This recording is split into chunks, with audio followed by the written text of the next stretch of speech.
उत्पत्ति अध्याय 16। हागार और इश्माएल।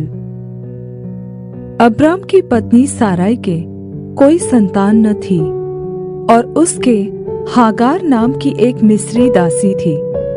साराई ने अब्राम से कहा, देख, यहोवा ने तो मेरी कोख बंद कर रखी है, इसलिए मैं तुझसे विनती करती हूँ कि तू मेरी दासी के पास जा। संभव है कि मेरा घर उसके द्वारा बस जाए। साराई की यह बात अब्राम ने मान ली। इसलिए जब अब्राम को कनान देश में रहते 10 वर्ष बीत चुके, तब उसकी स्त्री साराई ने अपनी मिस्री दासी हागार को लेकर अपने पति अब्राम को दिया कि वह उसकी पत्नी हो। वह हागार के पास गया और वह गर्भवती हुई। जब उसने जाना कि वह गर्भवती है, तब वह अपनी स्वामिनी को अपनी दृष्टि में तुच्छ समझने लगी।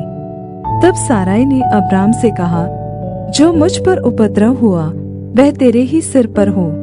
मैंने तो अपनी दासी को तेरी पत्नी कर दिया, पर जब उसने जाना कि वह गर्भवती है, तब वह मुझे तुच्छ समझने लगी। इसलिए यहोवा मेरे और तेरे बीच में न्याय करे। अब्राम ने साराई से कहा, देख, तेरी दासी तेरे वश में है, जैसा तुझे भला लगे वैसा ही उसके साथ कर। तब साराई उसको दुख देने लगी और वह उसके सामने से भाग गई। तब यहोवा के दूत ने उसको जंगल में शूर के मार्ग पर जल के एक सोते के पास पाकर कहा, हे साराई की दासी हागार, तू कहाँ से आती और कहाँ को जाती है?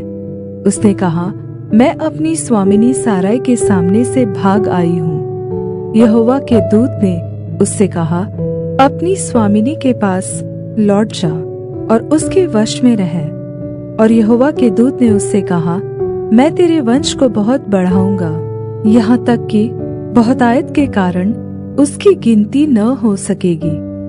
और यहोवा के दूत ने उससे कहा, देख, तू गर्भवती है और पुत्र जनेगी, तू उसका नाम इश्माएल रखना, क्योंकि यहोवा ने तेरे दुख का हाल सुन लिया है।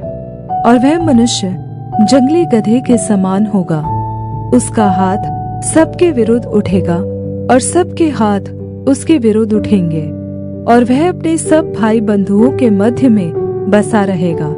तब उसने यहोवा का नाम, जिसने उससे बातें की थी, अत्ता एलरोई रख कर कहा, क्या मैं यहाँ भी उसको जाते हुए देखने पाई और देखने के बाद भी जीवित रही? इस कारण उस कुएं का नाम बएर लहई रोई कुआं पड़ा। वह तो कादेश और बेरेद के बीच में है।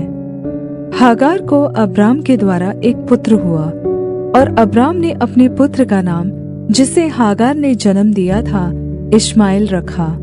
जब हागार ने अब्राम के द्वारा इश्माएल को जन्म दिया, उस समय अब्राम 86 वर्ष का था।